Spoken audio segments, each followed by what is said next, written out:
इति नामिने। नमस्ते सरस्वती देवे गौरवाणी प्रचारिणे निर्विशेष शून्यवादी पाश्चात्य देश तारिणे। जय श्री कृष्ण चैतन्य प्रभु नित्यानंदा श्री अद्वैत गदाधर श्रीवासादि गौर भक्त वृंद। हरे कृष्णा कृष्ण कृष्ण हरे हरे, हरे रामा राम राम हरे हरे, हरे कृष्णा कृष्ण कृष्ण हरे हरे, हरे रामा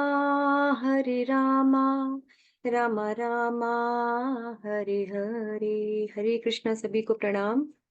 भगवद गीता के 18 दिनों के इस सत्र के अंतर्गत 12वें अध्याय में आप सभी का स्वागत है। हरे कृष्ण सभी को।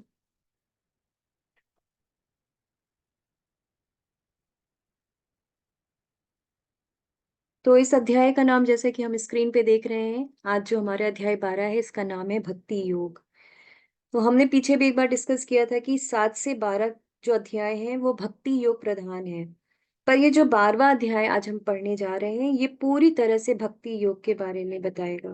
देखिए, ये अध्याय में ये बताएगा कि भक्ति योग क्यों श्रेष्ठ है और इसको करने का सही तरीका क्या है, और भक्ति में कैसे हम ऊपर बढ़ सकते हैं, आगे बढ़ सकते हैं, उसके स्टेप्स को भी यहाँ पे बताएगा ये अध्याय हमें। तो पहला श्लोक जो है ये अर्जुन ने बोला। तो अर्जुन क्या कह रहे हैं?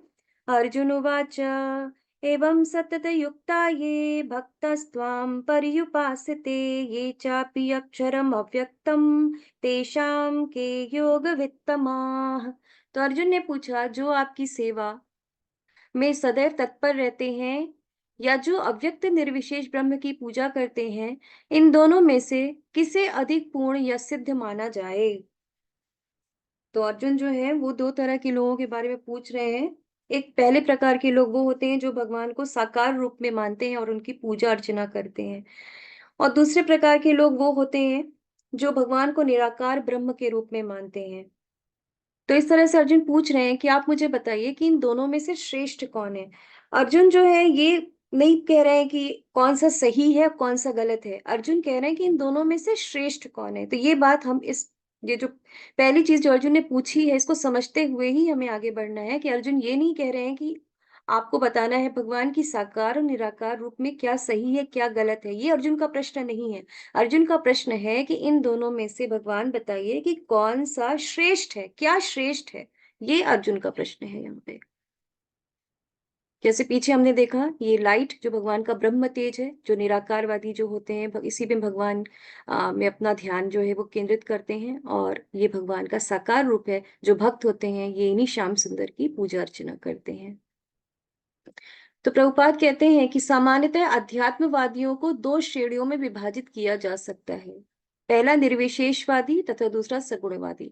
सगुणवादी भक्त अपनी संपूर्ण शक्ति से परमेश्वर की सेवा करता है, यानी कि उसके पास जो कुछ भी होता है अपने तन से मन से हर तरह से वो भगवान की सेवा में पूरी तरह से तत्पर रहता है। निर्विशेषवादी भी कृष्ण की सेवा करता है, किंतु प्रत्यक्ष रूप से न करके वह अप्रत्यक्ष ब्रह्म का ध्यान करता है, यानी कि वो प्रत्यक्ष सेवा नहीं करता है बल्कि वो ध्यान के माध्यम से भगवान की सेवा करता है। तो इस अध्याय में हम देखेंगे कि परम सत्य की अनुभूति की विभिन्न विधियों में भक्ति योग सर्वोत्कृष्ट है। यदि कोई भगवान का सानिध्य चाहता है तो उसे भक्ति करनी चाहिए, यानी कि भक्ति किए बिना हम भगवान का सानिध्य प्राप्त नहीं कर सकते, ऐसा प्रभुपाद यहाँ बता रहे हैं। तो जो लोग भक्ति के द्वारा परमेश्वर की प्रत्यक्ष सेवा करते हैं वे सगुणवादी कहलाते हैं, यानी कि भगवान के विग्रह की जो हम सेवा करते हैं, पूजा अर्चना करते हैं, उनको भोगा ऑफर करते हैं, ये सारी जो क्रियाएं हम करते हैं, भगवान की सेवा करते हैं, ये सगुणवादी कहलाता है। जो लोग निर्विशेष ब्रह्म का ध्यान करते हैं वे निर्विशेषवादी कहलाते हैं। यहाँ पर अर्जुन पूछता है कि इन दोनों में से कौन श्रेष्ठ है। यद्यपि परम सत्य के साक्षात्कार के अनेक साधन हैं, किंतु इस अध्याय में कृष्ण भक्ति योग को सबों में श्रेष्ठ बताते हैं। तो यहाँ प्रभुपाद बता रहे हैं कि भगवान जो है भक्ति योग को श्रेष्ठ बता रहे हैं। अब हम लोग भगवान के माध्यम से जानते हैं कि भगवान क्या कह रहे हैं।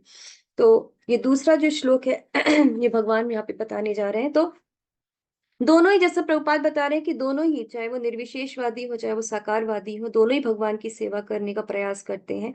तो यहाँ पे किसी को गलत नहीं बोला जा रहा है कि ये तरीका ठीक नहीं है या ये तरीका गलत है, ऐसा नहीं बताया जा रहा है। बल्कि अर्जुन पूछ रहे हैं कि दोनों में से श्रेष्ठ क्या है। सही गलत यहाँ पे नहीं पूछा जा रहा है, यहाँ पे पूछा जा रहा है कि श्रेष्ठ क्या है। तो यहाँ पे भगवान क्या कहते हैं दूसरे श्लोका में, मय्यावेश्य मनो ये माम नित्ययुक्ता उपासते श्रद्धया पर्युपेतास्ते मे युक्ततमा मताः। तो श्री भगवान ने कहा, जो लोग अपने मन को मेरे साकार रूप में एकाग्र करते हैं और अत्यंत श्रद्धा पूर्वक मेरी पूजा करने में सदैव लगे रहते हैं, वे मेरे द्वारा परम सिद्ध माने जाते हैं। तो देखिए भगवान कितना क्लियर कर रहे हैं कि उन, देखिए कौन सिद्ध माना जाएगा। ये भगवान यहाँ पे एकदम क्लियर कर रहे हैं कि जो लोग अपने मन को मेरे साकार रूप में एकाग्र करते हैं। तो भगवान कह रहे हैं यहाँ पे कि जो साकार रूप में मेरी पूजा अर्चना करते हैं और पूजा करने में हमेशा श्रद्धा पूर्वक पूजा करने में लगे रहते हैं, वही परम सिद्ध जो है वो माने जाते हैं। तो यहाँ भगवान जो बता रहे हैं वो साकार रूप के बारे में बता रहे हैं कि साकार रूप में भगवान की विग्रह सेवा जो लोग करते हैं, भगवान ने उनको ही परम सिद्ध माना है। तो भगवान आगे कहते हैं कि लेकिन जो लोग अपनी इंद्रियों को वश में करके तथा सबों के प्रति संभाव रखकर परम सत्य की निराकार कल्पना के अंतर्गत उस अव्यक्त की पूरी तरह से पूजा करते हैं, जो इंद्रियों की अनुभूति के परे है, सर्वव्यापी है, अकल्पनीय है, अपरिवर्तनीय है, अचल तथा ध्रुव है, वे समस्त लोगों के कल्याण में संलग्न रहकर अंततः मुझे प्राप्त करते हैं। तो भगवान यहाँ पे निराकारवादी के बारे में बता रहे हैं कि भगवान कहते हैं कि ये दोनों जो रास्ते हैं, कि पहला जो है वो साकार रूप का है, जो प्रत्यक्ष रूप से सेवा जो भगवान के करते हैं उनके बारे में भगवान ने बता दिया कि वो परम सिद्ध हैं। और यहाँ पे भगवान बता रहे हैं कि जो निराकारवादी हैं वो भी जो है वो अंततः भगवान को ही प्राप्त करते हैं। तो अब वो प्राप्त तो करते हैं, पर किस विधि से प्राप्त करते हैं, कैसे प्राप्त करते हैं, वो भगवान अब आगे बताने जा रहे हैं। भगवान ने कहा है कि दोनों ही भगवान को प्राप्त कर रहे हैं, लेकिन सिद्ध क्या है, भगवान का साकार रूप की जो पूजा करते हैं, जो ध्यान कि भगवान के साकार रूप की जो विग्रह सेवा करते हैं, भगवान ने कहा कि वही परम सिद्ध को प्राप्त करते हैं। लेकिन जो निराकारवादी हैं, भगवान ने कहा है कि वो भी मुझे प्राप्त करते हैं, पर किस तरह से करते हैं ये हम देखते हैं आगे। तो भगवान कहते हैं 5वें श्लोका में, क्लेशो अधीतरस्तेषाम् अव्यक्त असक्त चेतसाम् अव्यक्ता हि गतिर्दुःखम देहवद्धिर अवाप्यते। तो जिन लोगों के मन परमेश्वर के अव्यक्त निराकार स्वरूप के प्रति आसक्त है, उनके लिए प्रगति कर पाना अत्यंत कष्टप्रद है। देहधारियों के लिए उस क्षेत्र में प्रगति कर पाना सदैव दुष्कर रहता है। तो भगवान यहाँ पे कह रहे हैं कि जो निराकार वाला मार्ग है उस पर प्रगति कर पाना बहुत ही दुष्कर है, यानी कि बहुत ही कठिन है। तो भगवान यहाँ पे एकदम साफ कह रहे हैं कि साकार रूप में भक्ति का मार्ग जो है वो आसान है। तो भगवान ये स्पष्ट यहाँ पे बता रहे हैं कि निराकारवादियों को बहुत समय लग जाता है भगवान तक पहुंचने में, क्योंकि जो लोग इसे चुनते हैं, इसके बारे में हमने अध्याय 7 में भी पढ़ा था कि बहुनाम जन्म नामन्ते ज्ञानवान माम प्रपद्यते, यानी कि ज्ञान के मार्ग से, यानी कि इस मार्ग से जो लोग भगवान को जानने का प्रयास करते हैं, उन्हें बहुत बहुत जन्म लग जाते हैं भगवान को जानने में, भगवान को प्राप्त करने में। क्यों? ऐसा क्यों होता है? क्योंकि वो अपनी बुद्धि से भगवान को समझना चाहते हैं, इसीलिए जो है उनको बहुत समय लग जाता है। क्योंकि हमने पहले भी क्लास में डिस्कस किया था कि अपनी बुद्धि से हम भगवान को एज इट इज नहीं समझ सकते हैं, क्योंकि अगर अपनी बुद्धि से समझना चाहेंगे तो बहुत समय लग जाएगा। तो इसका एक उदाहरण ये भी है कि जब हम हरे कृष्ण महामंत्र का जाप करते हैं, तो जो लोग मंत्र का जाप करते हैं वो जानते होंगे, लेकिन इस चीज को रियलाइज करते हैं कि जब भगवान के नाम का जब हम जपा करते हैं तो हमारा मन कितना भागता है, कभी यहाँ कभी वहां, कभी दोस्तों के पास पहुंच जाता है, कभी रिश्तेदारों के पास पहुंच जाता है, तो कभी जो चीज हमें याद दी रहती है कि करना है वो अचानक से याद आ जाता है कि अरे ये काम तो मेरा रह गया करना, पेंडिंग है, ये काम मुझे करना है। तो मन हमें कितना भटकाता है उसमें जब हरे कृष्ण महामंत्र का जाप करते हैं। तो सोचिए, जब हरे कृष्ण मंत्र का जाप करने में जो हम लोग दिन का कितना कम समय देते हैं करने में, उसमें मन इतना भटकता है। तो जो लोग निराकार पर भगवान की ध्यान करते हैं, तो सोचिए उनका क्या होता होगा, ना? मन तो बिल्कुल चंचल है, वो किसी को भी शांति से बैठने नहीं देता एक जगह। तो भगवान जो होते हैं ऐसे लोगों को सिर्फ जो भगवान को निराकार रूप में मानते हैं, तो भगवान ने उन्हें अध्याय 7 में ही उनको मूर्ख भी बोला है। अव्यक्तम व्यक्तिमापन्नम मन्यन्ते माम बुद्धया, यानी कि ऐसे लोग को भगवान ने अध्याय 7 में जो है मूर्ख भी बोला है, जो भगवान के निराकार रूप में अपना ध्यान लगाते हैं। लेकिन ये दोनों ही जो हैं वो भगवान के ही स्वरूप हैं। जैसे सूरज और सूरज की रोशनी जो होती है, वो एक दूसरे से अभिन्न है। फूल और उसकी सुगंध जो होती है, दोनों एक साथ रहते हैं। तो इसी प्रकार भगवान के ये दोनों ही रूप एक साथ हैं, लेकिन एक को भगवान ने सिद्ध बताया है और एक को बताया है कि इसमें प्रगति कर पाना बहुत ही कठिन है। फिर भगवान ने आगे छठे और सातवें श्लोक में क्या कहा है? ये तु सर्वाणि कर्माणि मयि सन्न्यस्य मत्पराः अनन्येनैव योगेन मां ध्यायन्त उपासते तेषामहं समुद्धर्ता मृत्युसंसारसागरात् भवामि न चिरात् पार्थ मय्यावेशितचेतसाम्। जो अपने सारे कार्यों को मुझ में अर्पित करके तथा विचलित भाव से मेरे भक्ति करते हुए मेरी पूजा करते हैं और अपने चित्तों को मुझ पर स्थिर करके निरंतर मेरा ध्यान करते हैं, उनके लिए हे पार्थ, मैं जन्म मृत्यु के सागर से शीघ्र उद्धार करने वाला हूँ। तो भगवान यहाँ पे देखिए कितना अच्छा बता रहे हैं कि जो लोग भगवान की भक्ति में लगे हुए हैं, अनन्य भाव से लगे हुए हैं, तो भगवान क्या बता रहे हैं कि वो स्वयं उनको जन्म मृत्यु का जो सागर है उससे पार लगा देते हैं। तो भगवान खुद कह रहे हैं कि स्वयं कह रहे हैं कि भगवान आते हैं उन्हें लेने के लिए और अपने धाम ले जाते हैं। तो प्रभुपाद कहते हैं कि अगर कोई कितना भी अच्छा तैराक क्यों ना हो, कितनी भी अच्छी स्विमिंग क्यों ना जानता हो, अगर वो समुद्र में गिर जाए तो क्या होगा? कितना भी वो प्रयास कर ले, कितना भी वो प्रयत्न कर ले, वो अपने आप को नहीं बचा सकता है। पर अगर कोई उसे निकालने वाला आ जाए ना, अगर कोई निकालने वाला आ जाए तो वो आसानी से बच सकता है। तो इसी प्रकार जो भगवान होते हैं, वो भव सागर में जो हम सब जो हैं, तो भगवान आते हैं और हमें जो है खुद अपने धाम लेकर के जाते हैं, इस भव सागर से हमें निकाल ले जाते हैं।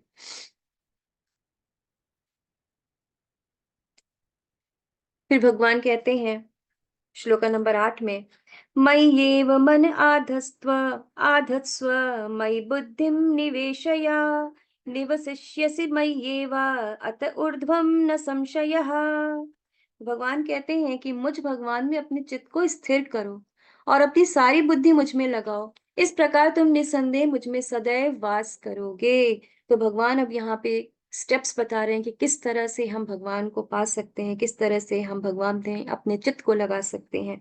तो यहाँ पे भगवान कह रहे हैं कि तुम सदैव मेरे बारे में चिंतन करो। कैसे चिंतन करो? तो यहाँ पे एक उदाहरण से हम समझते हैं कि जैसे मछली मछली जो होती है, वो अपने अंडों को देख करके ही उसकी देखभाल करती है। चिड़िया क्या करती है? चिड़िया अपने जो अंडे होते हैं, उनको स्पर्श करके उनका ध्यान रखती है। लेकिन वही जो कछुआ होता है, वो क्या करता है? वो जब रेत में अंडों को अपने दबा देता है, रेत में जो उसके अंडे होते हैं, वो उसमें क्या कर देता है? दबा देता है और खुद वहां से चला जाता है। वो ना अपने अंडों को कभी देख पाता है, ना ही कभी उनका स्पर्श कर पाता है, पर उसका चिंतन वो हमेशा करता रहता है, अपने अंडों के विषय में हमेशा सोचता रहता है। उसी तरह से भगवान तो अपने धाम में है, पर हम क्या कर सकते हैं? हम उनका चिंतन निरंतर कर सकते हैं, उस कछुए की तरह। तो इस तरह से क्या होगा? इस तरह से हम धीरे-धीरे भगवान को महसूस भी कर सकते हैं और इस तरह से हम भगवान की तरफ हम आगे अपना एक स्टेप बढ़ा सकते हैं। तो इस तरह से भगवान हमें भक्ति में जो स्टेप्स हैं, उसके बारे में बता रहे हैं कि सबसे पहले भगवान कह रहे हैं कि तुम मेरा चिंतन करो। फिर भगवान आगे क्या कहते हैं? क्योंकि चिंतन करना इतना आसान तो होता नहीं है, हमारा ध्यान इतना अभी हम शुद्ध नहीं है कि भगवान में हम चिंतन कर सकें। तो आगे भगवान कहते हैं, अथ चित्तं समाधातुं न शक्नोषि मयि स्थिरम् अभ्यास योगेन तथा ममिच्छाप्तुं धनंजय। तो भगवान कहते हैं कि हे अर्जुन, हे धनंजय, यदि तुम अपने चित्त को अविचल भाव से मुझ पर स्थिर नहीं कर सकते, तो तुम भक्ति योग के विधि विधानों का पालन करो। इस प्रकार तुम मुझे प्राप्त करने की चाह उत्पन्न कर सकते हो। तो भगवान देखिए अब बता रहे हैं कि ठीक है, अगर तुम मेरा चिंतन नहीं कर पा रहे हो, तुम अभी इतने शुद्ध नहीं हुए हो, तुम्हारा मन मुझ में नहीं लग पा रहा है, तो कोई बात नहीं, तुम भक्ति के नियमों का पालन करो। जो भक्ति के नियम है उनका तुम पालन करना शुरू कर दो, तुम भक्त बनने का प्रयास करना शुरू कर दो। तो अगर हम भगवान में मन नहीं लगा पा रहे हैं, तो हम भक्ति के नियमों का पालन कर सकते हैं। तो भक्ति के नियमों का जब हम पालन करेंगे, तो धीरे धीरे हम भगवान का चिंतन भी करना शुरू कर देंगे। और इस तरह से हम कैसे शुरू कर सकते हैं? हम एक माला जाप करके हरे कृष्ण महामंत्र का अपना जो भगवान की तरफ जो एक स्टेप है वो हम आगे बढ़ा सकते हैं। हम भक्त बनने का प्रयास कर सकते हैं हरे कृष्ण महामंत्र का जाप करके। तो भगवान जो है वो नियमों के पालन पे यहाँ पे जोर दे रहे हैं। यहाँ पे हो सकता है कुछ लोग ये भी कह सकते हैं कि नहीं, हमसे तो ये भी नहीं हो पा रहा है, नियम का पालन तो मैं बिल्कुल ही नहीं कर पा रहा हूँ, मैं भक्ति के नियमों का जो पालन है मुझसे बिल्कुल ही नहीं हो पा रहा है। तो भगवान कह रहे हैं कोई बात नहीं, आगे भी ऑप्शंस हैं। तो देखते हैं भगवान अगला क्या ऑप्शन देते हैं। तो 10वें श्लोक में भगवान कहते हैं, अभ्यासेऽप्यसमर्थोऽसि मत्कर्म परमो भव, मद मदर्थम अपि कर्माणि कुर्वन्सि सिद्धिम अवाप्स्यसि। तो भगवान कहते हैं यदि तुम भक्ति योग के विधि विधानों का भी अभ्यास नहीं कर सकते, तो मेरे लिए कर्म करने का प्रयत्न करो, क्योंकि मेरे लिए कर्म करने से तुम पूर्ण अवस्था यानी कि सिद्धि को प्राप्त होगे। तो भगवान कह रहे हैं ठीक है, अगर तुम नियमों का पालन नहीं कर पा रहे हो, भक्ति के नियम तुम नहीं समझ पा रहे हो, तुम नहीं कर पा रहे हो, तो कोई बात नहीं, तुम जो है क्या कर सकते हो। जैसे इसमें हम एक चीज ये भी समझ सकते हैं कि जो नियम होते हैं उनका पालन करना इसलिए भी थोड़ा मुश्किल हो जाता है, क्योंकि कभी कभी जो है हमारी जो पुरानी आदतें होती है ना वो जल्दी जाती नहीं है। तो अचानक से अपनी पुरानी आदतों को छोड़ पाना भी कभी कभी हमारे लिए थोड़ा सा मुश्किल हो जाता है। जैसे मैंने कल एक उदाहरण भी दिया था कि जब पंखा चल रहा हो और हम स्विच को ऑफ कर देते हैं, तो पंखा तुरंत बंद नहीं होता है, पहले वो धीरे धीरे करके घूमता है, और थोड़ी देर बाद जाकर के फिर वो रुक जाता है, कुछ समय के बाद वो बंद हो जाता है। तो उसी तरह से धीरे धीरे जब हम भगवान के नाम का जप करते हैं, हरे कृष्ण कृष्ण कृष्ण हरे हरे, हरे राम राम राम हरे हरे, जब भगवान का मंत्र का जपा करते हैं, तो धीरे धीरे हमारी जो पुरानी जो हृदय में कल्मश पड़े हुए हैं धीरे धीरे वो जाते हैं, और हमारी आदतें जो होती हैं पुरानी वो लेकिन जाते जाते ही समाप्त फिर होती हैं। इसीलिए अगर कोई भक्त अगर इस तरह से हमें दिखे, तो हमें ये नहीं समझना चाहिए कि वो भक्त भक्त है और ऐसे काम कर रहा है। वो जो पुराने कल्मश हैं वो धीरे धीरे ही साफ होते हैं, लेकिन वो कम से कम प्रयास तो कर रहा है ना। कितने सारे लोग हैं जो प्रयास ही नहीं करना चाहते, वो हरे कृष्ण महामंत्र का जाप ही नहीं करना चाहते, लेकिन उसके कंपेरेटिवली कम से कम वो भक्त तो ऐसा है ना जो भगवान के नाम का जप कर रहा है, उसे विश्वास है, उसको पता है कि इसमें कल्मश है, और वो जाते जाते ही जाएंगे। लेकिन वो उसके लिए प्रयासरत है, वो चाहता है कि ये जो जितने भी कल्मश है उसके हृदय के वो साफ हो, वो भगवान को प्राप्त करे। तो उसके मार्जन के लिए वो हरे कृष्ण महामंत्र का जाप करता है। तो कभी भी हमें भक्त को लेकर के अपने मन में संशय नहीं लाना चाहिए, हमें यही मानना चाहिए कि हम सभी बद्ध जीव हैं, हम सभी भगवान के लिए हरे कृष्ण महामंत्र का जाप कर रहे हैं, और ये जो कल्मश है वो हमारे धीरे धीरे ही खत्म हो पाएंगे। तो यही चीज भगवान भी कह रहे हैं कि अगर विधि विधानों का पालन नहीं हो पा रहा है, तो भगवान कह रहे हैं कि मेरे लिए कर्म करने का प्रयास करो। अगर तुम मेरा चिंतन नहीं कर पा रहे हो कोई बात नहीं, तो तुम भक्ति के नियमों का पालन करो। अगर तुम वो भी नहीं कर पा रहे हो, तो भगवान कह रहे हैं कि मेरे लिए कर्म करने का प्रयास करो। जैसे कि ये देखिए, ये भक्त जो है ये मंदिर बनाने में अपना योगदान दे रहे हैं, अपना सहयोग कर रहे हैं। तो उसी तरह से हम भी जो है अपने टैलेंट, जो भी हमारे में टैलेंट है उसको भगवान की सेवा में लगा सकते हैं। जैसे अगर कोई सॉफ्टवेयर जानता है, तो भगवान के लिए कुछ ऐसा सॉफ्टवेयर डेवलप कर सकता है जिससे लोग भक्ति में जुड़ पाए। या फिर अगर कोई बहुत अच्छा पेंटर है, बहुत अच्छी पेंटिंग करता है, स्केच बनाता है, तो वो भगवान के मंदिर में या फिर भगवान के स्केचेस बना करके भी सेवा कर सकता है। कोई बहुत अच्छा गाता है तो वो कीर्तन कर सकता है। तो इस तरह से हम अपने जो स्किल्स हैं, अपने जो टैलेंट्स हैं, उसके अकॉर्डिंग भी हम भगवान से जुड़ने का प्रयत्न कर सकते हैं। या फिर अगर आप देखिए, अगर आप लक्ष्मी सेवा करना चाहते हैं मंदिर के निर्माण में, तो आप वो कर सकते हैं। अगर आप के पास बहुत ज़मीन है तो आप मंदिर के निर्माण के लिए भी दे सकते हैं। अगर आपके कपड़े की दुकान है तो भगवान की सेवा में आप कपड़े भी आप जो है भगवान की सेवा में दे सकते हैं। तो इस तरह से हम भगवान के लिए कर्म करने का प्रयास कर सकते हैं। और अगर इस तरह से हम भगवान के लिए धीरे-धीरे कर्म करेंगे तो क्या होगा? इससे हमें शक्ति मिलेगी कि हम भक्ति के नियमों का पालन कर सकें। और जब भक्ति के नियमों का हम पालन करना सीख जाएँगे, जान जाएँगे, तो धीरे-धीरे हम भगवान का चिंतन भी करने लगेंगे। तो देखिए भगवान कितने अच्छे से सारी बातें बता रहे हैं। अब कुछ लोग ये भी कह सकते हैं कि नहीं मुझसे तो ये भी नहीं हो पा रहा है, मैं कर्म भी मेरे से नहीं हो पा रहा है भगवान के लिए, मैं क्या करूँ? तो भगवान जो है वो भी कह रहे हैं कि कोई बात नहीं, मैं आगे और भी ऑप्शंस तुम्हें बताता हूँ। तो भगवान आगे क्या कहते हैं?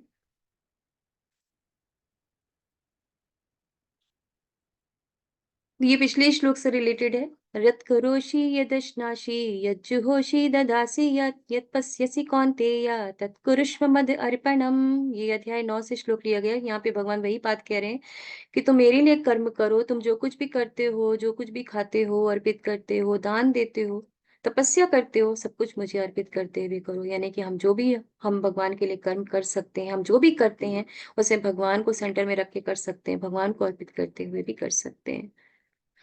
तो भगवान अब 11वें श्लोक में क्या कहते हैं?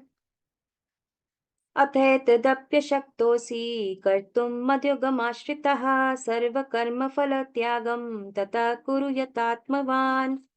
तो भगवान यहाँ पे कह रहे हैं कि अच्छा तुमसे अगर कर्म भी नहीं हो पा रहा है तो तुम हमने कि अगर तुम्हारे में इतनी श्रद्धा भी नहीं है कि तुम मेरे लिए कर्म कर सको तो कोई बात नहीं, तो तुम कर्म के फलों से आसक्त मत हो, तुम कर्म के फलों का त्याग करो। जैसे भगवान ने अध्याय 2 में भी बोला था कर्मण्येवाधिकारस्ते मा फलेषु कदाचन, जहाँ भगवान ने बोला था कि तुम कर्म करो, फलों के प्रति आसक्त मत हो। तो वही चीज़ भगवान अब यहाँ पे कह रहे हैं कि ठीक है, तुम्हारी अगर श्रद्धा नहीं है अब कर्म करने की, मेरे लिए तुम कर्म नहीं कर सकते हो, तो तुम कर्म के फलों का त्याग करो। कैसे कर सकते हो? दान करके कर सकते हो।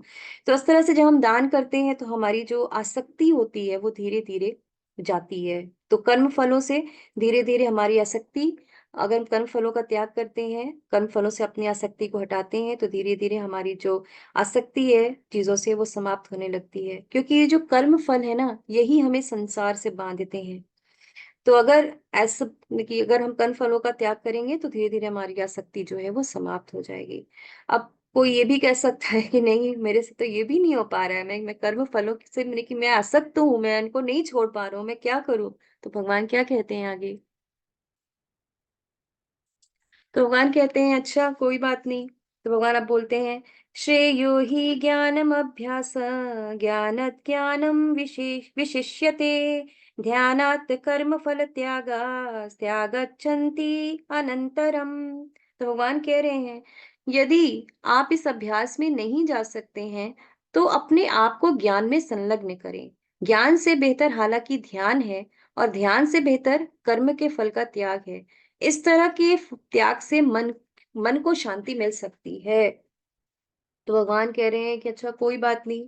तो अभी तुम्हारे पास हमने कि अगर तुम इतना भी नहीं कर पा रहे हो तो इसका अर्थ ये हुआ कि तुम्हारे पास अभी ज्ञान की कमी है, अभी तुमको ज्ञान चाहिए।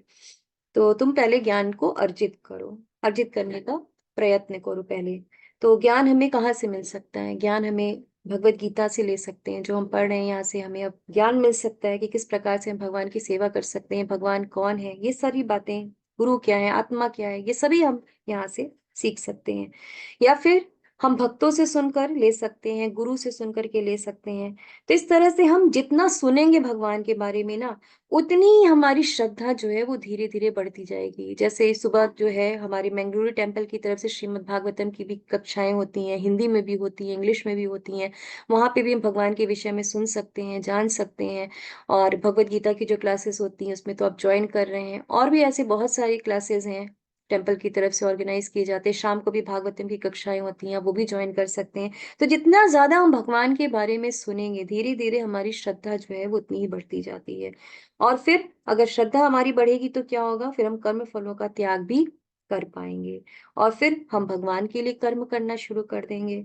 और भगवान के लिए जब कर्म करना शुरू कर देंगे, तो विधि-विधानों का पालन भी करना शुरू कर देंगे और जब विधि-विधानों का पालन करना शुरू कर देंगे, तो फिर हम भगवान का चिंतन भी कर पाएँगे। तो अगर ज्ञान नहीं कर पा रहे हैं तो भगवान ने बताया कि फिर ध्यान करो। तो ध्यान की विधि जो है वो एक सरल विधि है। भगवान के नाम का जप करने से भगवान को समझने में, भगवत गीता को समझने में, हम समझने में हमें क्या होता है, आसानी होती है। तो धीरे धीरे जब ज्ञान आएगा और हम भक्ति में आगे बढ़ पाएंगे। तो हरे कृष्ण महामंत्र का जाप जो है ये बहुत ही सरल विधि है ध्यान लगाने के लिए आज के समय में। तो आप में से कितने लोग हैं जो हरे कृष्ण महामंत्र का जप शुरू कर चुके हैं? क्या आप बताना चाहेंगे, अपना एक्सपीरियंस शेयर करना चाहेंगे? कितने लोग हैं जो हरे कृष्ण महामंत्र का जाप कर रहे हैं अभी?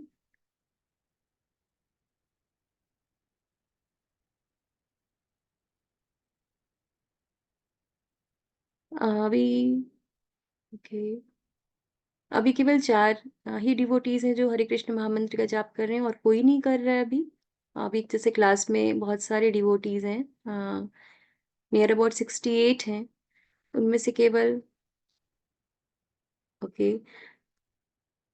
ओके, हाँ, धीरे धीरे हैंड रेज हो रहे हैं अब।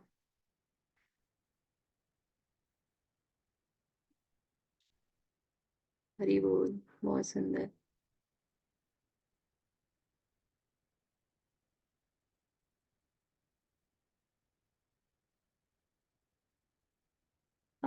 इंदु गुप्ता माता जी, आप कितने राउंड्स करते हैं? मैं आपको अनम्यूट कर रही हूँ, आप अपने आपको अनम्यूट करिए। इंदु हरे माता कृष्ण जी। माता जी।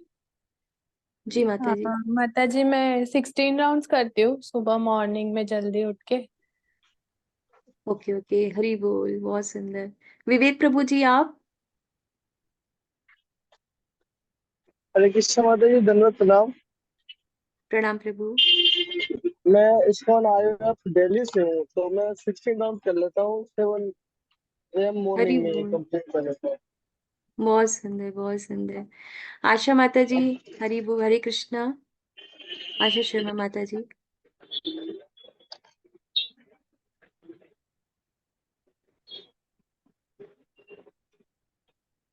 आशा शर्मा माता जी, अपने आप को अनम्यूट करिए। जगदीश प्रभु, आप कितने राउंड्स करते हैं? हरे कृष्ण माता।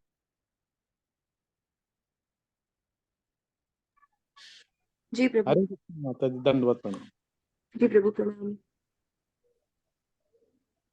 जी माता जी, हम 16 माला करते हैं। हरि बोल, हरि बोल। तो बहुत अच्छा है, आप सभी 16 माला कर रहे हैं, इतने सारे डिवोटी 16 राउंड्स माला कर रहे हैं, बहुत ही सुंदर। तो जो प्रभु जी माता जी अभी नहीं कर रहे हैं, मेरा उनसे विनती है कि आप लोग देखिए 16 माला भी कितने सारे डिवोटीज कर रहे हैं। तो आप कम से कम देखिए 1 राउंड से स्टार्ट कर सकते हैं और अपनी भक्ति को आगे बढ़ा सकते हैं। भगवान से जुड़ने का जो एक प्रयत्न है, प्रयास जो है, उसको शुरू कर सकते हैं। तो इस तरह से हम भी भक्ति में दृढ़ हो सकते हैं, भगवान के बारे में और अच्छे से हम जान सकते हैं। तो हरि बोल सभी के लिए, जितने लोग भी माला कर रहे हैं अभी। हरि बोल।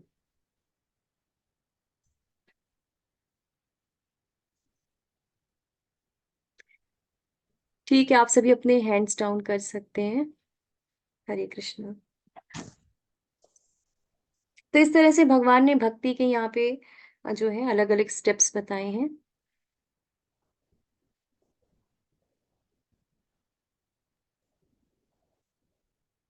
अब आगे देखते हैं भगवान ने क्या बताया है।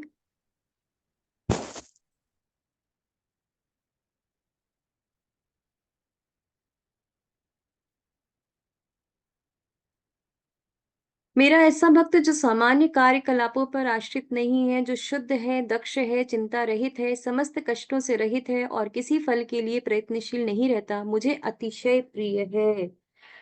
तो अब यहाँ पे भगवान जो है वो बताने जा रहे हैं अपने भक्तों के विषय में कि कैसे भक्त जो है वो उनको प्रिय होते हैं। तो यहाँ पे भगवान बता रहे हैं कि मेरा ऐसा भक्त जो सामान्य कार्यकलापों पर आश्रित नहीं है, जो शुद्ध है, दक्ष है, चिंता रहित है, समस्त कष्टों से रहित है और किसी फल के लिए प्रयत्नशील नहीं रहता, मुझे अतिशय प्रिय है। तो यहाँ पे हरिदास ठाकुर जी की पिक्चर जैसा कि आप देख रहे हैं स्क्रीन पे, तो हरिदास ठाकुर जी की बारे में हमने पहले भी एक बार चर्चा किया था। इनके बारे में मैंने आप लोग को बताया था कि ये बहुत ही शुद्ध भक्त हैं भगवान के, बहुत ही उच्च कोटि के भक्त थे। तो एक बार माया देवी भी आती हैं इनकी परीक्षा लेने के लिए, पर वो माया को भी पार कर जाते हैं। तो इस तरह से ये जो हरिदास ठाकुर जी थे, नामाचार्य हरिदास ठाकुर जी। तो ये बिल्कुल चिंता रहित थे, इन्हें इस बात की कोई चिंता नहीं थी कि कौन मेरे पास है, कौन नहीं बैठा है।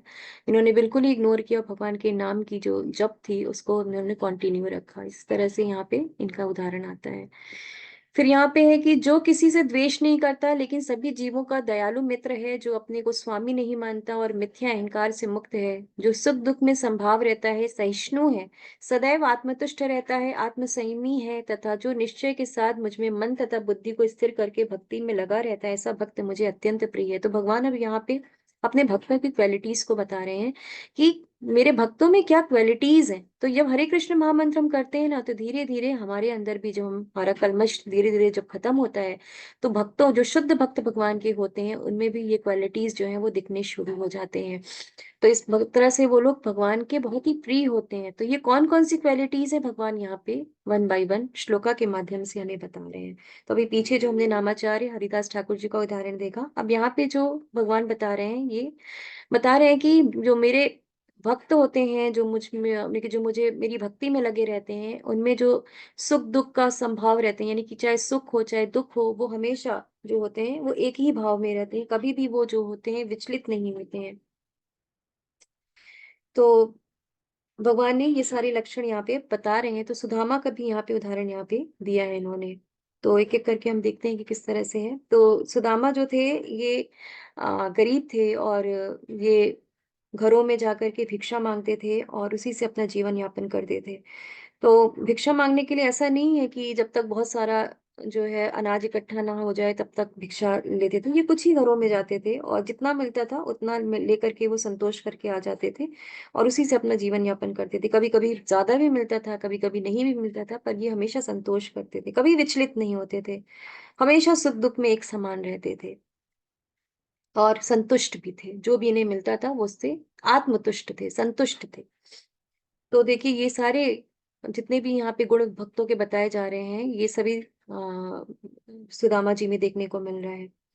तो एक बार जब इनकी पत्नी ने बोला कि आपको द्वारका जाना चाहिए भगवान कृष्ण के पास, क्योंकि वो आपके मित्र हैं बचपन के और आपकी सहायता करेंगे, तो वो जाना नहीं चाह रहे थे, क्योंकि वो आत्मतुष्ट थे, वो संतुष्ट थे, इसलिए वो जाना नहीं चाह रहे थे। लेकिन पत्नी के कहने पर वो गए वहां पे, और वहां पे गए और भगवान से मिले, भेंट किया उन्होंने। और फिर भी उन्होंने वहां पे अपनी भौतिक इच्छाओं की कामना नहीं की, उन्होंने भगवान से कुछ भी नहीं मांगा वहां पे। तो शुद्ध भक्त जो होते हैं वो कभी भी भौतिक इच्छाओं की कामना नहीं करते हैं, भौतिक इच्छाओं की कामना से भगवान के पास कभी नहीं जाते। तो अब उनकी जो पत्नी थी, उनके कहने पे उन्होंने वो गए तो थे, लेकिन उन्होंने भगवान से, लेकिन उनकी पत्नी ने बोला था उनसे कि आप कुछ भौतिक लाभ मांगने के लिए उनको भेजा था। लेकिन जब वो वहां गए, भगवान से मिले, भगवान से भेंट किया, तो उन्होंने भगवान से कुछ नहीं मांगा। लेकिन भगवान तो सब कुछ जानते हैं, सबके विषय में जानते हैं, तो भगवान ने उनको बहुत कुछ दिया। तो भगवान जो है अपने भक्तों को उतना ही देते हैं जिससे कि वो विचलित ना हो, जितना उसके लिए सही हो भगवान उतना ही देते हैं। क्योंकि सुदामा जो थे भगवान के शुद्ध भक्त थे, संभाव में थे, सुख दुख में हमेशा एक जैसे थे, आत्मतुष्ट थे, आत्मसंयमी थे, इसीलिए भगवान ने उनको वो सारी चीजें दी जो उनकी भौतिक इच्छा जो उनकी पत्नी की थी, जो वो चाहती थी। और तो सुदामा तो नहीं चाह रहे थे, नहीं मांगा उन्होंने, लेकिन भगवान ने उन्हें सब कुछ दिया। और इस तरह से हमें ये कहानी जो है वो पढ़ने को मिलती है। फिर भगवान कहते हैं कि जिससे किसी को कष्ट नहीं पहुंचता तथा जो अन्य किसी के द्वारा विचलित नहीं किया जाता, जो सुख दुख में, भय तथा चिंता में संभाव रहता है, वह मुझे अत्यंत प्रिय है। तो भगवान के जो भक्त होते हैं वो कभी भी विचलित नहीं होते, चाहे कैसी भी स्थिति हो, चाहे कैसी भी परिस्थिति हो, कभी भी वो विचलित नहीं होते। भगवान के जो शुद्ध भक्त होते हैं हमेशा एक समान रहते हैं, चाहे सुख हो चाहे दुख हो, भय चिंता में, हर स्थिति में वो संभाव रहते हैं। तो यहाँ पे शिव जी की, जैसे ये पिक्चर हम देख रहे हैं, शिव जी की कहानी आती है यहाँ पे, भागवतम में भी हमको पढ़ने को मिलता है। ये कथा आती है उसमें भी। तो एक बार शिव जी जो थे वो श्रीमद् भागवतम जो है वो सुना रहे थे, कथा सुना रहे थे, और बहुत सारे भक्त भी वहां पे एकत्रित थे, वो कथा को सुन रहे थे। जैसे कि हम लोग देख रहे हैं पिक्चर में कि नारद मुनि भी वहां पे थे, और उन्हीं के बगल में माता पार्वती भी बैठी हुई थी। तो माता पार्वती बैठी थी बगल में, लेकिन भगवान शिव जो थे वो कभी भी विचलित नहीं हो रहे थे इस चीज से कि माता पार्वती इतनी सुंदर है, पर वो विचलित नहीं होते थे। तो ऊपर जैसा हम देख रहे हैं कि एक विमान जा रहा था, तो उसमें एक देवता थे, वो जो है वो मजाक भी बनाते हैं तो उनको श्राप भी मिलता है। तो ये काफी लंबी कथा है भागवतम में। लेकिन यहाँ पे शिव जी के बारे में बताया जा रहा है कि जो शिव जी हैं, वो परम वैष्णव है, भगवान के परम भक्त हैं। और किस तरह से वो विचलित कि उनमें बिल्कुल भी वो किसी भी चीज से विचलित नहीं होते थे। फिर भगवान कहते हैं जो ना कभी हर्षित होता है, ना शोक करता है, जो ना पछताता है, ना इच्छा करता है, तथा शुभ तथा अशुभ दोनों प्रकार की वस्तुओं का परित्याग कर देता है, ऐसा भक्त मुझे अत्यंत प्रिय है। तो भगवान कह रहे हैं, यहाँ पे भी कुछ गुण बता रहे हैं अपने भक्तों के बारे में, जो ना हर्षित होता है, ना शोक करता है, जो ना पछताता है, ना इच्छा करता है, तथा शुभ तथा अशुभ दोनों प्रकार की वस्तुओं का परित्याग कर देता है। तो यहाँ पे प्रहलाद महाराज का उदाहरण दिया जा रहा है कि इनके ऊपर बहुत सारे अत्याचार हुए और इनके पिता ने इनके साथ अत्याचार किए। तो इतनी विपरीत परिस्थितियों में भी रहे, हाथी से जैसे इनको चलवाने की कोशिश की जा रही है, पहाड़ों से इनको धक्का दिया गया, बहुत सारे इनके साथ अत्याचार हुए, लेकिन इन विपरीत परिस्थितियों में भी कभी भी वो विचलित नहीं हुए। वे भगवान के पूर्ण शरणागत थे, उन्हें पूर्ण विश्वास था भगवान के ऊपर। तो चाहे कैसी भी परिस्थिति हो, शुभ हो और अशुभ हो, उसकी उनके माने वो बिल्कुल विचलित नहीं कर सकते थे। तो इसीलिए भगवान कह रहे हैं ऐसे भक्त भगवान को अतिशय प्रिय है। फिर भगवान कहते हैं जो मित्रों तथा शत्रुओं के लिए समान है, जो मान तथा अपमान, शीत तथा गर्मी, सुख तथा दुख, यश तथा अपयश में संभाव रहता है, जो दूषित संगति से सदैव मुक्त रहता है, जो सदैव मौन और किसी भी वस्तु से संतुष्ट रहता है, जो किसी प्रकार के घर बार की परवाह नहीं करता, जो ज्ञान में दृढ़ है और जो भक्ति में संलग्न है, ऐसा पुरुष मुझे अत्यंत प्रिय है। तो भगवान ने यहाँ पे कुछ और गुण बताए हैं और यहाँ पे अम्बरीश महाराज की कहानी का उदाहरण दिया जा रहा है। तो भगवान ऐसा नहीं कह रहे हैं कि मेरी भक्ति करेगा तो उसके जीवन में सुख दुख नहीं आएगा। आपने कि भगवान यूं नहीं कह रहे कि कोई भक्त है तो उसके जीवन में कभी सुख दुख आएगा ही नहीं, आएगा। ऐसा नहीं है, सुख दुख सबके जीवन में, हम सब भौतिक दुनिया में हैं, तो सुख दुख तो सबके जीवन में आएगा ना। तो लेकिन जो भक्त होता है वो चाहे सुख हो चाहे दुख हो, सभी परिस्थितियों में संभाव रहता है, उससे कभी भी विचलित नहीं होता। भक्तों के जीवन में भी ऐसा नहीं है। ऐसे लोग कहते हैं अरे वो तो भक्त है, उस वो क्यों इतना कष्ट झेल रहा है, उसके जीवन में क्यों इतना दुख आ रहा है। तो ऐसा नहीं है कि भक्त है तो उसके जीवन में सुख दुख नहीं आएगा, लेकिन वो कभी विचलित नहीं होता, क्योंकि उसको भगवान पर पूरी श्रद्धा होती है।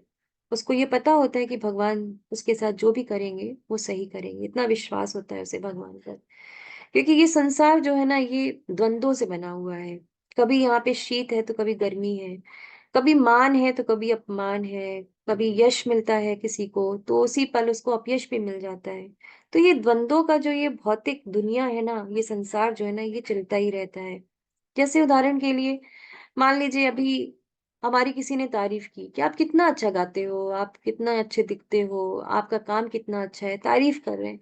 लेकिन हो सकता है एक ही घंटे बाद कोई दूसरा व्यक्ति आए और अपमान करके चला जाए, कुछ ऐसा अपशब्द बोल दे जो हमें समझ में नहीं आया, हमें बुरा लग गया। तो एक पल तो हमें बहुत खुशी मिली, जब हमारा मान हुआ तो बड़ा अच्छा लगा, लेकिन जब किसी ने अपमान कर दिया तो बुरा भी लगा, दुख भी हुआ। तो कभी किसी के साथ जो है हमेशा अच्छा नहीं होता है। विपरीत परिस्थितियां सभी के जीवन में आती हैं, दुख सभी के जीवन में आते हैं, अगर सुख है तो दुख भी आता है। लेकिन जो भक्त होता है इन विपरीत परिस्थितियों में हमेशा संभाव रहता है, उसे पता है होता है कि भगवान जो कर रहे हैं उसके साथ सही कर रहे हैं और कभी भी वो विचलित नहीं होता है। तो इस तरह से हम इसे समझ सकते हैं। तो यहाँ पे अम्बरीश महाराज जी की कहानी आती है कि जो कि एक राजा थे और भगवान के बहुत अच्छे भक्त भी थे। तो अम्बरीश महाराज जो थे बहुत ही श्रेष्ठ भक्त थे, बहुत ही उच्च कोटि के भक्त थे, शुद्ध भक्त थे भगवान के बल्कि। तो एक बार ये एकादशी का व्रत किए, निर्जला, ये एकादशी का व्रत एक्चुअली निर्जला करते थे और बिना जल लिए, यानी कि कुछ भी खाना नहीं कुछ भी पीना नहीं, इस तरह से व्रत एकादशी का करते हैं। तो जब एकादशी का व्रत करते हैं तो उसका पारण जो होता है वो द्वादशी वाले दिन करते हैं, द्वादशी को करते हैं। और द्वादशी में भी फिक्स टाइम होता है, उसी में करना होता है। तो जब इन्होंने एकादशी का व्रत किया तो जब द्वादशी में पारण का समय, तभी दुर्वासा मुनि वहां पे आते हैं और कहते हैं कि तो अम्बरीश महाराज उनका स्वागत करते हैं और कहते हैं कि हम एक साथ प्रसाद पाएंगे। तो दुर्वासा मुनि कहते हैं ठीक है, मैं थोड़ा सा स्नान करके आता हूँ, तब तक आप मेरा इंतजार करना।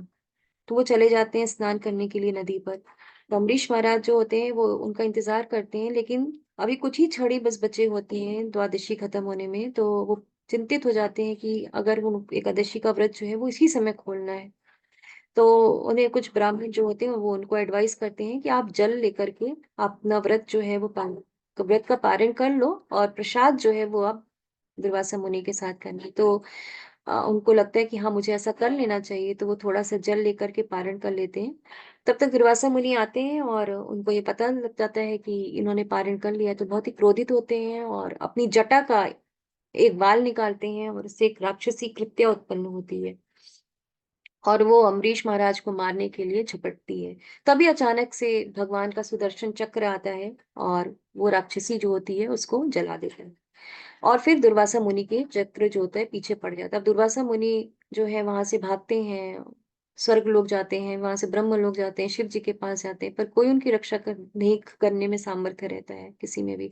फिर वो भगवान विष्णु के पास जाते हैं और कहते हैं कि भगवान मेरी रक्षा कीजिए, आप ही मेरी रक्षा कर सकते हैं। तो भगवान कहते हैं कि मैं अपने भक्तों के शरणागत रहता हूँ, मैं अपने भक्तों के अंडर की मैं अपने भक्तों का जो है वो पूरी तरह से उनके शरणागत रहता हूँ, उनके अंडर में रहता हूँ। अगर मेरा भक्त तुम्हें क्षमा कर देगा तो फिर ये जो सुदर्शन है ये तुम्हें क्षमा कर देगा, अन्यथा मैं इसमें कुछ भी नहीं कर सकता हूँ। तुम्हें अम्बरीश महाराज के पास जाना चाहिए। दुर्वासा मुनि फिर अम्बरीश महाराज के पास आते हैं और उनसे क्षमा याचना करते हैं। अम्बरीश महाराज जो रहते हैं वो हमेशा मान अपमान शीत गर्मी जो द्वंद है उनसे वो मुक्त थे, तो उन्होंने उन्हें क्षमा किया और इस तरह से फिर उन दोनों ने भगवान का प्रसाद पाया। तो इस तरह से भक्तों के गुण होते हैं कि वो कभी भी, उनका चाहे मान कोई करे चाहे कोई अपमान करे, वो कभी भी उससे अ, परेशान नहीं होते हैं, कभी भी वो उससे जो है विचलित नहीं होते हैं। अब विचलित भाव से सदैव भगवान का भक्ति करते रहते हैं। तो इस तरह से यहाँ पे ये कथा आती है। फिर अब इस अध्याय का जो है आखिरी श्लोक का ये आ गया है 20वां श्लोक। ये तु धर्मामृतम् इदं यथोक्तं पर्युपासते श्रद्धा मत परमा भक्तास्तेतीव मे प्रियः। तो जो इस भक्ति के अमर पथ का अनुसरण करके करता है और जो मुझे ही अपनी चरम लक्ष्य बनाकर श्रद्धा सहित पूर्ण रूपेण संलग्न रहता है, वे भक्त मुझे अत्यधिक प्रिय है। तो यहाँ पे ये बताया जा रहा है कि जो भगवान इस भक्ति के जो पथ है, अमर पथ है, उसका अनुसरण करता है और भगवान को ही अपना चरम लक्ष्य बनाता है, भगवान को ही अपना एम बनाता है, तो भगवान कह रहे हैं ऐसा भक्त मुझे बहुत ही अधिक प्रिय है।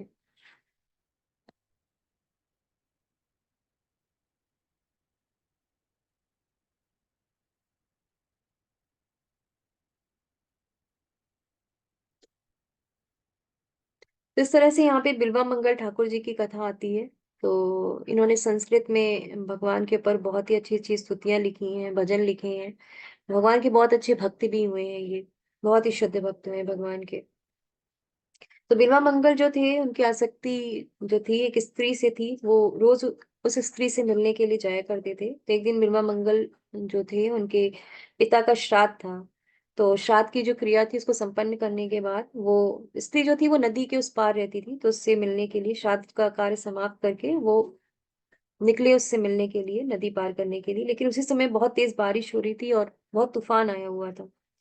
लेकिन इन्होंने इसकी परवाह नहीं की और नदी के किनारे पहुंचे और उसमें कोई नाव भी नहीं थी। तो एक शव था, तो शव को एक लकड़ी का लट्ठा समझ करके ये उसके ऊपर बैठ गए और नदी को इन्होंने पार किया और वो उस स्त्री के घर भी पहुंच जाते हैं।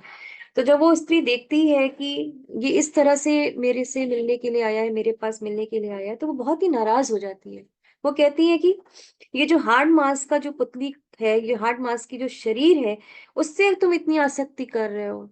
अगर इतनी ही आसक्ति तुम श्याम सुंदर से किए होते तो शायद वो अभी तक तुमको मिल गए होते, तुम उनको पा करके कृतार्थ हो चुके होते। तो इस हार्ड मास से तुम इतनी आसक्ति मत करो। अगर तुम्हें आसक्ति करनी है तो तुम श्याम सुंदर से करो, भगवान से करो। तो बिल्वा मंगल जो होते हैं उसकी बात को सुनकर एकदम अवाक से रह जाते हैं और उनको अपनी गलती का पत्नी की आभास भी होता है। और फिर वो घर त्याग देते हैं अपना और भगवान को जगह जगह ढूंढते हैं, भटकते हैं श्याम सुंदर के दर्शन के लिए। तो ऐसे ही वो भटकते रहते हैं। तो एक दिन के उन्हें कुछ समय के बाद उन्हें एक युवती दिखती है और वो उस युवती की से आकर्षित हो जाते हैं और उसके पीछे पीछे कि उसके घर पहुंचते। जैसे मैंने भी आपको बताया कि हमारे जो पिछले कर्म होते हैं वो जल्दी जाते नहीं है, धीरे धीरे करके जाते हैं।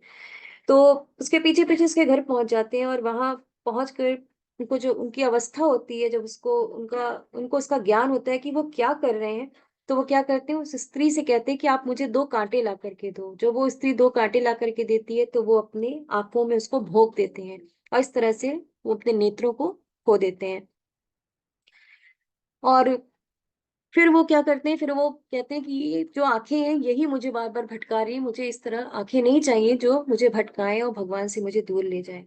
तो फिर वो भगवान के दर्शन के लिए फिर से निकल जाते हैं, जगह-जगह घूमते हैं, लेकिन भगवान जो होते हैं फिर उनको गोप बालक के रूप में उनके पास आते हैं और बिल्वा मंगल ठाकुर जो होते हैं, उनके पास रोज़ भगवान जो है वो भोजन की व्यवस्था करते हैं, रोज़ उनके पास भोजन लेकर के आते थे। हालाँकि वो उस समय नहीं पहचान पाए कि ये भगवान है, काफ़ी देर बाद वो समझ पाते, काफ़ी दिनों बाद वो समझ पाते हैं कि ये भगवान है। तो भगवान के लिए, भक्त के लिए जो होते हैं, भगवान जो है वो कुछ भी करते हैं। तो बिल्वा मंगल ठाकुर जो है, बाद में क्या होता है, वो फिर भगवान के गोलोक धाम की प्राप्ति उनको होती है। तो इस तरह से हमें भी जो हरे कृष्ण महामंत्र है उसका जाप करना है और अब इस तरह से जब हरे कृष्ण महामंत्र का हम जाप करेंगे तो धीरे-धीरे हमारे हृदय के कल्मश जो होते हैं वो दूर होते हैं, हम शुद्ध होते हैं। अब हम बिल्वा मंगल ठाकुर की तरह अपनी इंद्रियों को, अपनी आँखों को तो निकाल नहीं सकते। तो हमें सिंपली क्या करना है? हमें सिंपली हरे कृष्ण महामंत्र का जाप करना है। तो जो लोग जाप नहीं कर रहे हैं, वो कम से कम अपना 1 राउंड करके इस तरह से जाप करके अपने हृदय के कल्मश को साफ कर सकते हैं और भगवान की तरफ बढ़ सकते हैं। अपने कदम भगवान की तरफ बढ़ा सकते हैं। तो प्रभुपाद के शब्द, इस अध्याय में परम सत्य की जो निराकार धारणा वर्णित है, उसकी समस्तुति उस समय तक के लिए की गई है जब तक मनुष्य आत्म साक्षात्कार के लिए अपने आप को समर्पित नहीं कर देता है। दूसरे शब्दों में, जब तक उसे शुद्ध भक्त की संगति करने का अवसर प्राप्त नहीं होता, तभी तक निराकार की धारणा लाभप्रद होती है। तो शुरू में तो निराकारवादी, लेकिन शुरू में जैसे बताया गया है कि निराकारवादी सही है, ऐसा नहीं कि उसे गलत बताया गया है। पर जैसे ही वो शुद्ध भक्त का संग में आता है, लेकिन जो निराकारवादी जो होता है, अगर वो शुद्ध भक्त के संग में आता है, तो उसे भक्ति के विषय में पता चल जाता है और इस तरह से वो भक्ति में आगे भी बढ़ सकता है। तो परम सत्य की निराकार धारणा में मनुष्य कर्मफल के बिना कर्म करता है और आत्मा तथा पदार्थ का ज्ञान प्राप्त करने के लिए ध्यान करता है। यह तभी तक आवश्यक है जब तक शुद्ध भक्त की संगति प्राप्त ना हो। सौभाग्यवश यदि कोई शुद्ध भक्ति में सीधे कृष्ण भावनामृत में संलग्न हो, तो उसे आत्म साक्षात्कार के इतने सोपान पार नहीं करने होते। भगवत गीता के मध्य के 6 अध्यायों में जिस प्रकार भक्ति का वर्णन हुआ है, वह अत्यंत हृदयग्राही है। तो ये जो स्टेप हमको बताए गए हैं कि कर्म योग से फिर ज्ञान योग, फिर भगवान में ध्यान करना और फिर ऐसा करते हुए ये बड़ी लंबी सीढ़ी हो जाती है। लेकिन इस तरह से हम देखें तो स्टेप बाय स्टेप हमें आगे बढ़ना पड़ रहा है। पर भक्तों का संग अगर हमें मिल जाए, शुद्ध भक्तों का संग अगर हमें मिल जाए, तो वो एक लिफ्ट की तरह काम करता है। तो एक एक रास्ता है जो सीढ़ी से जा रहा है। अगर आप किसी बिल्डिंग के नीचे खड़े हैं, एक रास्ता जाता है सीढ़ियों के रास्ते से, जो कि बहुत ऊंची सीढ़ियां रहती हैं, और वहीं दूसरा रास्ता जाता है लिफ्ट से। तो आप किसको चुनते हैं? अगर आपको 20वें माले पे जाना है, तो आप सीढ़ियों से नहीं जाएंगे ना, आप क्या चुनेंगे? आप लिफ्ट चुनेंगे। तो इस तरह से लिफ्ट चुनने से क्या होगा, भक्तों का संग करने से क्या होगा, हम डायरेक्ट जो होते हैं भक्ति में आगे बढ़ सकते हैं। तो एक लिफ्ट में अगर हम चढ़ेंगे तो क्या होगा, हम जल्दी से पहुंच जाएंगे जहां हमें पहुंचना होता है। तो भक्तों का संग मिलने से डायरेक्ट हम शुद्ध भक्ति में आगे बढ़ जाते हैं। तो हमें भक्तों का संग जो है हमेशा करने का प्रयत्न करना चाहिए, शुद्ध भक्तों का संग करने का हमेशा हमें प्रयास करना चाहिए। तो जैसे चैतन्य चरितामृत में भी बोला गया है, साधु संग सब शास्त्र कहे, लब मात्र साधु संग सर्व सिद्ध होए। यानी कि शास्त्रों में बोला गया है कि साधु का संग करो, साधु का संग करो। ऐसा क्यों कहा गया है? क्योंकि थोड़े से ही संग करने से हम भक्ति में आगे बढ़ सकते हैं। तो इस तरह से यहाँ प्रभुपाद हमें बता रहे हैं कि हमें स्टेप से नहीं जाना है, हमें सीढ़ियों से नहीं चढ़ के जाना है। हमें अगर शुद्ध भक्तों का संग मिल रहा है, शुद्ध भक्त का संग मिल रहा है, तो हम लिफ्ट से ऊपर जा सकते हैं और अपने गंतव्य को प्राप्त कर सकते हैं। तो हरे कृष्णा, आज के साथ यहाँ पे आज का सत्र समाप्त होता है। सभी का धन्यवाद। हरे कृष्ण माता जी। जी, किसी माता जी प्रभु जी